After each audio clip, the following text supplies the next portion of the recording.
Well, Bubba, very excited to be here on the Sports Objective. One of our favorite people, especially when it comes to basketball and ECU basketball. And we have a very special guest tonight. Definitely. I love having this guy on anytime, but he has a new book coming out on September 7th release. So definitely order that on Labor Day. Welcome into the show, Mack McCarthy. I appreciate it, guys. Good to be back with you. And, the pandemic has been weird because there weren't any sports to start with. We were all missing them on television, but it seems like there's still been plenty to talk about. Oh, there's lots to talk about. And we had on the show earlier today, we had Jamie Shaw of Absolute Basketball. Coach, before we talk about your book, which I'm dying to hear about, what do you think about Coach Dooley and the two big recruits this week? It's for me, it's like Christmas time for me right now. You know, Joe has always been really good at getting good players. When I was at VCU and he was here at East Carolina, he had a bunch of good players and had the misfortune of having quite a few injuries. And they didn't play quite as well, to be honest, as their talent because they didn't ever have everybody out there together. But I love Joe. I think he's doing a heck of a job. And they've got I've been watching East Carolina basketball pretty closely for quite a while now, and I don't think they've ever had an accumulation of talent like he has right now. So if Coach would ever leave, would you take the talent he has and come back? Return to the I'd be a lot smarter this time. Bring back Mack. Big Mack attack. They're in pretty good hands, and I think he came back here to stay for a while. At least that I've got my fingers crossed for that anyway. Talking about being in pretty good hands, Coach, I know you're a Virginia Tech guy. That's been well documented over your decade plus now in Greenville with you being on the radio and talking about the Hokies at different times. But Antoine Jackson coming in, he's the guy who spent 1 year at Virginia Tech and prior to that had, I think it was 7 at Cincinnati on Mick Cronin's staff. Talk about that addition to Coach Dooley's staff. Yeah, I got a chance to see him up close and personal quite a bit last year. And, of course, he was working for Mike Young, who came from Wofford and has done a really good job not only at Wofford but in his first year in Blacksburg. And I think it was a good get. We talk about Coach Dooley and his recruiting prowess. It carries over to staff, too. He's had Coach Chilias and obviously he's brought really good people in. Coach Rock is he's one of those guys who lives on the road, and I don't even know if he has a house here or an apartment here or anything. I think he just lines up at a different hotel and keeps on going. He needed to get a haircut last year. I told him that, but clearly they complement each other really well. And attracting quality players is the most important thing. But in order to do that, you've got to attract quality assistants, and Joe has done that too. And yeah, Coach, very for the very quickly, fact Dave, just following up on Steve Rockefort, he has, I think, a very well earned nickname in the most interesting man in the world, even though he has cleaned up the appearance a little bit as far as cutting the hair. Hey, he earned that in many ways, not just long hair. And no doubt, I was thinking about, Coach, I was going to say with Coach Rockefort, you're talking about you didn't think he had a place to live. I can imagine like the old TV show, Bubba probably don't even know, Trapper John M.D., where they had the doctor, they had the Winnebago outside the parking lot. That seems like Coach Rockefort. That's it. I don't even know that he goes that nice. Let's talk about your book. I'm very excited. When Bubba told me that, I was really pleased. And to be quite honest, you have so many stories. It's perfect for you. But also for the fact it just seems like you would already have had a book out, that you know so much about the game and had so many fabulous stories, and you're really funny. So I thought you would have already had a book by now. I signed a couple different deals to write a book, but those were coaching books. Those were technical books. And about the time I signed them, I took another job and I never did finish, even though I wrote quite a bit of those books. But I decided I wanted to do something different because everybody has been like, you guys, tell us a story. Tell us a Barkley story. Tell us a Terrell Owens story. And I've worked for some of the most colorful people and with some of the most colorful people like Sonny Smith and different guys. So it seemed like a natural thing to do. And the easy part was telling the stories. The hard part was knowing which ones I had to leave out due to the statute of limitations, having not been up with the NCAA. Tell some of Sonny's recruiting stories of being in the SEC for a while. But we were able to tell a lot of fun stories, whether it be about officials or players or on the recruiting trail, and then still, recap my career, because I went to college. To be honest, I was going to be a sports writer, and Virginia Tech never really developed a journalism major. I didn't want to major in English, and ended up just falling into the coaching thing. The former basketball coach there, who Don DeVoe replaced, and Don DeVoe eventually hired me at Virginia Tech, ended up being my advisor, a guy named Howie Shannon, who had been a longtime coach there, and he ended up being my academic advisor. And then the guy I student taught with was good friends with Sonny Smith, who was an assistant for Don DeVoe. And that's kind of how it has gone throughout my career. I fell into some good relationships, which paid big dividends, and I was at the right place at the right time. And it was fun to look back and see how I got to where I eventually got in this business. And Coach happened to be there in 2007 when the tragedy happened, and the first game was, of course, East Carolina Labor Day weekend, and that's when Bubba's favorite team, Appalachian State, won in the Big House. That same weekend, but we tease him about that. He's an East Carolina guy, but anyway, but Virginia Tech has beautiful architecture. Man, that campus is absolutely gorgeous. Did you have the same experience? I'm sure you did, going to school there. Yeah, no question. My dad had gone to school there, and we started going to games there when I was in, elementary school. So I was kind of sold on the place all along, and thought about maybe going to some smaller place to play basketball. But I was kind of going to Virginia Tech all along. And one of the things we were able to do with the book is it wasn't a very good financial decision, but we made the book full color. We've got like 100 pictures in there, and several of them are the Virginia Tech campus. So I think some folks will enjoy that too. Coach, I love the title of the book. What I'm about to tell you is the truth, or could be my accidental career path. And you just talked about the accidental career path part of it, but that first part about what I'm about to tell you is the truth or could be. I heard you talking about that the other day. So tell our listeners about exactly where that came from. Well, a guy that you all are familiar with, Eddie Biedenbach, who was an NC State player back in the day and a longtime college coach.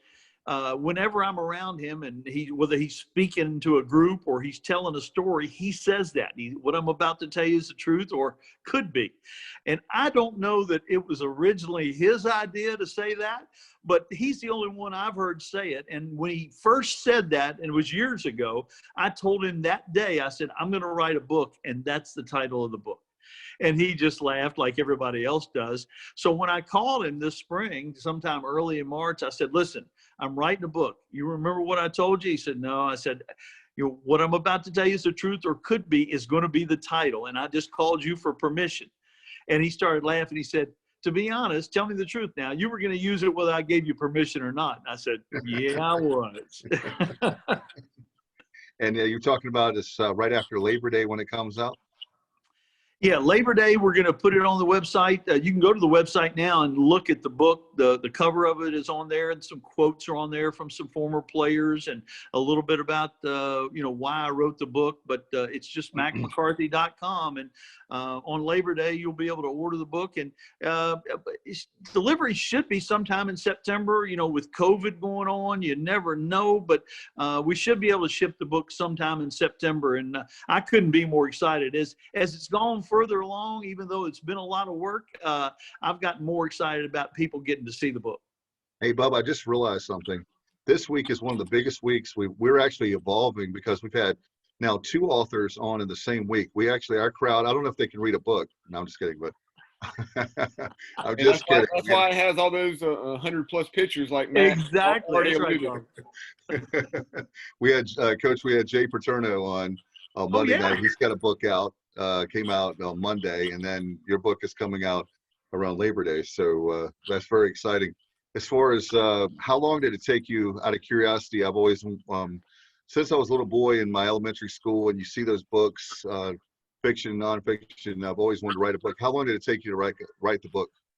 It really didn't take that long, to be honest. I feel like George Costanza saying it didn't take him long to design the Guggenheim or whatever it was in Seinfeld. But it probably took 2 months to actually write the book. It took a little longer to finish it in terms of going back through and making sure what I didn't leave out or what I should have left out, and the ending was the hardest part for me. The flow of the book was great till right at the end, and then I said, well, how do I wrap this thing up? And I kind of did it, like I said, chronologically, starting with growing up in a little town in Virginia, and then Virginia Tech, then East Tennessee, then Auburn, then Chattanooga. And Chattanooga was so big, and I stayed there so long, there was actually 2 chapters. The Sweet 16 team was a whole chapter, and then VCU, and then television and radio, getting into that, then Georgia Tech, then East Carolina, and then back into quote unquote retirement, which is really television and radio. So it was so much fun. And the Bethany Bradshaw, who you all, like I said, have had on, and is a really well accomplished author in her own right, has done some great books. If you haven't read her stuff, with the Everett Case book about the Dixie Classic, and Bones McKinney book, and Fletcher Arrett book. She's done the Big Rock, I guess, is the one she just had that just came out. But she said, I said, what did I do wrong? She said, you didn't do anything wrong. She said, but I've never read a book with so many people's names in it. I said, well, I could have put a lot more names in there, to be honest. I'm sure I left some people out, but it was fun going back and visiting. Sometimes I called people, but at least it made me think about them and their impact on my life. Now, Coach, the last time we had you on, you were actually on the same show as Mr. Jennings, who you competed against during your years at Chattanooga, when he was a tremendous point guard for ETSU. So I know you guys were talking about speaking after that. Did you talk to him, or was he in the Buccaneers included in this book? We have talked some. I have not told him about the book, but I am anxious that he get one, because they're featured pretty prominently in there. When I got to Chattanooga, Marshall was our big rival, and eventually East Tennessee got to be that big rival. And we went through a stretch there of 8 straight years where they won the league or we won the league, both the regular season and the tournament. So it was quite a run. They won 4 in a row, and then we run 4 the next 5 tournament titles. And I speak very nicely about the Buccaneers, because they earned it. Yeah, they did. That was one of my favorites, because we had to do absolutely nothing for that part of the interview. The both of y'all were awesome. That's why, if you're a good host, to sit back and let the guests talk. In this particular case, the 2 guests, it was kind of like I know it's kind of odd to say, but it was kind of like a family reunion between you 2 guys.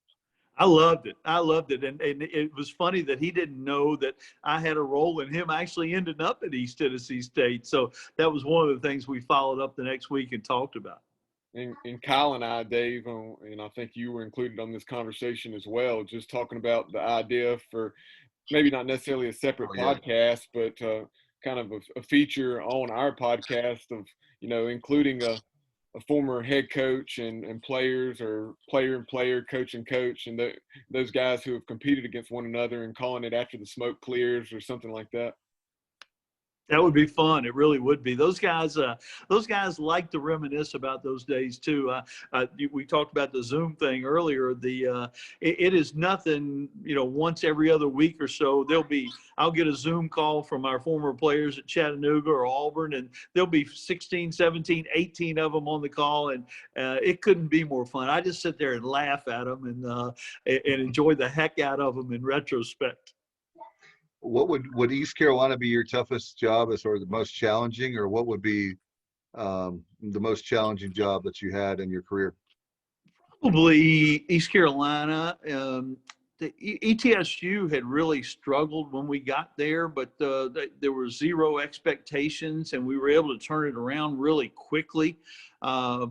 things were totally different. There was no APR to deal with. There was no transfer portal to deal with. The entrance requirements weren't quite the same. There were a lot of things that were different back then that allowed for you to overcome a situation with very few resources in Johnson City at the time. They eventually got them, but East Carolina, compared to the competition, and their resources and support versus what we had, I'd say East Carolina was the toughest job, and I document that pretty well through the book, and then talk about the successes that we had, and why there's hope for the future too. And we were talking off the air, but I am so happy that Joe has been supported the way you need to be supported if you're going to win in the American Athletic Conference.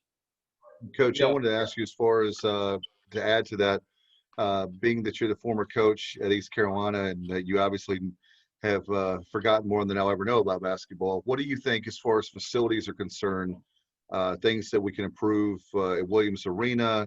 Are there things that I know we have that practice facility is gorgeous. I love that. Speaking of commitment, I wish we'd had that sooner, but glad that we got it when we did. With the William Smith there, the practice facility, we have I like the nice little things they've done with the graphics inside Williams Arena, as far as the outside there in the concourse area. But what are some things that we could do that, in your opinion, that would really help? I guess I don't know necessarily attendance. I think the winning is going to be the biggest thing there. But what's some other things as far as recruiting that would help practice or facility wise? Well, the facility thing is a little bit overrated in that if you're winning, nobody really cares what that place looks like. Look at Cameron.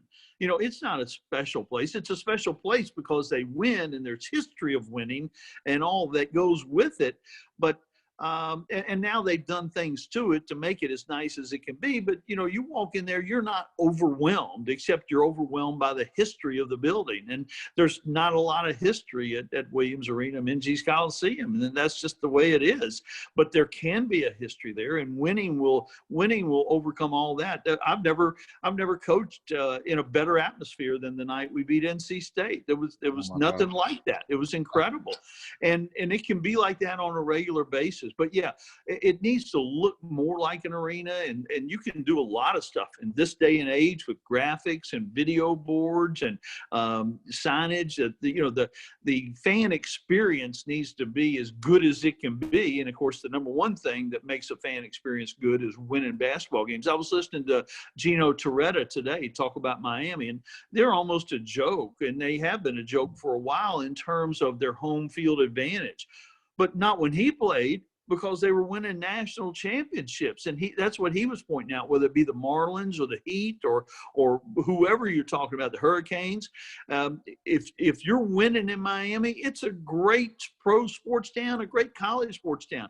And it's the same thing here. If you're winning in basketball, the folks will come, and you won't even be talking about the arena because you'll be talking about how to get a ticket. Exactly. Flashback to the spring of 2013 and everything that took place with that CIT run when Coach Lebo's club won 23 games. Look what took place. Packing Williams Arena, Minges Coliseum, when we had Evansville in there for the semifinal game. That place was, yes, it wasn't able to be at 7,500 because there was some work going on one end of the arena, but the 5,700, 6,000, whatever was available, it sold out like that. Yeah, and that's a perfect example of what I'm talking about. Coach, I had a question as far as COVID-19.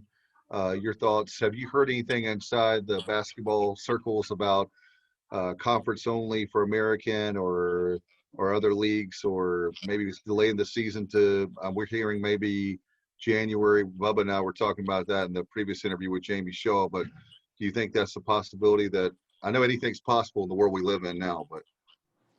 Yeah, there are some good things about basketball. The bad thing about basketball is it takes place indoors versus football taking place outdoors. But the good things are we've got a period of time between now and basketball season starting that you don't know what treatments will come up. Will there be a vaccination? Will there be just more progress in how we treat the disease or the pandemic? The other thing is that all the schools moved their start date up. So they're finished before Thanksgiving. So students will be gone. And of course, students, that's not a critical situation right here, right now, because students have left for the most part. But there won't be any students around during Thanksgiving and the Christmas holidays until 2 or 3 weeks into January. It'll in effect be a bubble like the NBA is doing right now. And they've been the most successful sport by far in terms of how they've handled it. Well, maybe NASCAR too, but they've got a different challenge. It's not quite as bad for them. They're not going out there and playing against each other physically. I think basketball's got a chance to do something special in that time from Thanksgiving till school starts back, and maybe play a lot of non-conference games, and maybe play only conference games, and maybe play those conference games in bubbles at certain sites around the league. You know, get together for a long weekend and play 3 games in Charlottesville, or 3 games in Raleigh, or 3 games in Atlanta, or whatever. I think basketball has a chance to complete their season. And I'm not convinced yet about football. I've got my fingers crossed like everybody else. I'd love to see college football. I'm a huge fan, but I think basketball has probably got a better chance of finishing their season. And of course, they cannot miss March Madness again. The NCAA, 98, 99% of the NCAA revenues are from March Madness. They can't operate without that again this season.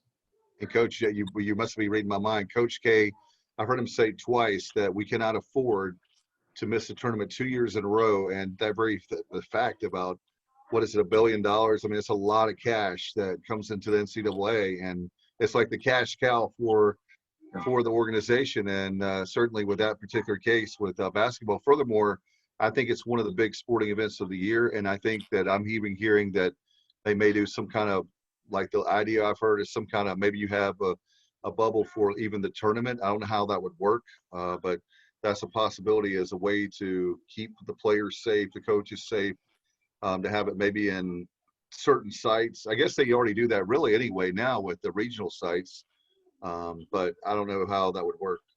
Yeah, and they do make some money from attendance and that kind of thing, but the huge money is all television anyway. So as long as they can get it on television, and, you know, look at what has happened in football. If you had said 3 months ago that you might have football players only on campus and they'll be playing a season and there won't be any students, everybody would have said, no way that will ever happen. Now, that might be the preferred thing, whether it's, you know, philosophically something you agree with or not.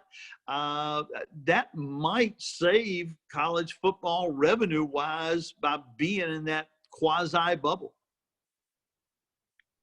Yeah, well, Coach, as far as the scheduling side of things with basketball is concerned, that's something I brought up with Jamie Shaw this afternoon from the standpoint of you know, in the non-conference play, it may not be the non-conference schedule we currently have, but there's so many teams in basketball versus football. You can maybe schedule the likes of a Campbell, UNC Wilmington, Old Dominions, a lot of schools within a 2.5 hour radius, and maybe go to a central location and play 3 games, kind of a tournament-like setting, like you were saying. Yeah, and some common sense scheduling may come out of this a little bit. You know, you've got teams. You know, I do a lot of ACC games. I do games in different leagues, and you see teams come from all over the country to play these guarantee games, which helps their budgets. But it really doesn't make that much sense. Why not play games regionally? And you know, that might be in the end better for everybody's budget. But yeah, I'm sure there's going to be some flexibility as to the non-conference makeup schedule-wise coming up in November and December. Coach, speaking of the schedule, both Bubba and I and Kyle, that's not here with us, we're scheduling nerds. So what are some matchups you would like to see as far as East Carolina is concerned? I know that the War of the Shore with UNC Wilmington, you have the likes of Appalachian State, Charlotte, but you know, Campbell, I think it's a great game on the schedule, but there's some other ones, including I think the old foes like in the CAA with Old Dominion, and you were talking about VCU. I mean, you could go on and on with the teams like that. But what do you like for ECU? If you had like your ideal schedule, what would it be? Yeah, I think it's a lot easier for me to sit here in this chair rather than Joe's chair and tell you how much I'd like to do this. But, you can't complain about Carolina and State and Duke and Wake not playing you if you, on the other hand, don't want to play High Point and Appalachian State and Charlotte and Campbell. That works both ways. And we've got so many. I think we have maybe 18 or 19 Division I teams here in the state, and Virginia has almost a like number. But yeah, I'd love some of the old CAA matchups with whether it be VCU and Richmond and William and Mary and Old Dominion and Wilmington, and you play those folks home and home, and your fans can go back and forth, and fans love to go to other people's arenas and that kind of thing and see how things are done there. And nice little road trip to Busch Gardens or to Virginia Beach, or anytime you can go to Wilmington, it's a nice thing. So up in Boone, as long as you don't schedule the game in December or January, you'd be all right. But they've got a beautiful arena, and High Point's building a new arena, and there's so many nice places to play. I think a lot of that regional scheduling makes sense to me. Yeah, Coach. Last year, I was in Boone for, I think that was game 3 when we played those guys. We played someone at home. I'm trying to recall who. And then we had played at Navy. And then so we were playing November 12th at App State. Walking into the arena that night about 6:45, it was, I'm trying to remember what it was, but on the way out, it was 13 degrees and the wind chill was 1. I had gloves in on. November. My hands were still numb. I felt like my hands were on fire when I got to the car. In November. Yes, November 12th. That's crazy. That's crazy. He was texting me throughout the game and doing that. I was like, I'm so glad. My freshman year, I went to Lise McRae up in the mountains, and I transferred my sophomore year to East Carolina. And I remember, man, it snowed. It started snowing, I think, in October before Halloween, and wow. cold nights. I'll tell you one quick recruiting story, and it has to do with East Carolina. But when I was at Virginia Tech, one of the guys I ended up recruiting was a guy named, I've just drawn a blank on his name. It's Tyrone Edwards, and he was from Pittsburgh, and he was 6'10", probably 250, looked the part, good student, good kid. East Carolina had been on him all year. A guy named Butch Estes was a GA, and he was recruiting him. And we jumped in late on him because we needed a big guy. We had lost somebody, and we brought him to Blacksburg like May the 6th. And it snowed, and there was no way he was coming to Blacksburg, Virginia after that. Yeah, that's definitely a tough sell. Coach, before we let you go, we want you to plug your book, and looking forward to it. By the way, I know with COVID related, but maybe post-COVID, have you thought about doing, when it's safe, to do a book signing? I'd love to be there. I know Bubba will probably drive the 4 hours to come see you. I'd love to do it. I've had some offers in Auburn and Chattanooga. I talked to some people in Richmond, and certainly it makes sense to do something here in Greenville where I live too. And I've got all the neighbors. I'm sticking postcards in their mailboxes right now. But yeah, it's just, if you go to mackmccarthy.com, Labor Day, you'll be able to pre-order it. We'll ship in September. It's called What I'm About to Tell You is the Truth, or Could Be, and that works for the whole book, I promise. All right, Coach, what an honor again to have you on, and hopefully we can have you on basketball season, and I'm hoping we can get you, Cy, and Coach Steele together and do a preview of I think that will be a phenomenal show. Bubba, can we make that happen? We'll do it. I'm in. All right, cool. Thank you, Coach, very much. Good luck with the book, and I can't wait to order mine here very soon. Thank you all very much.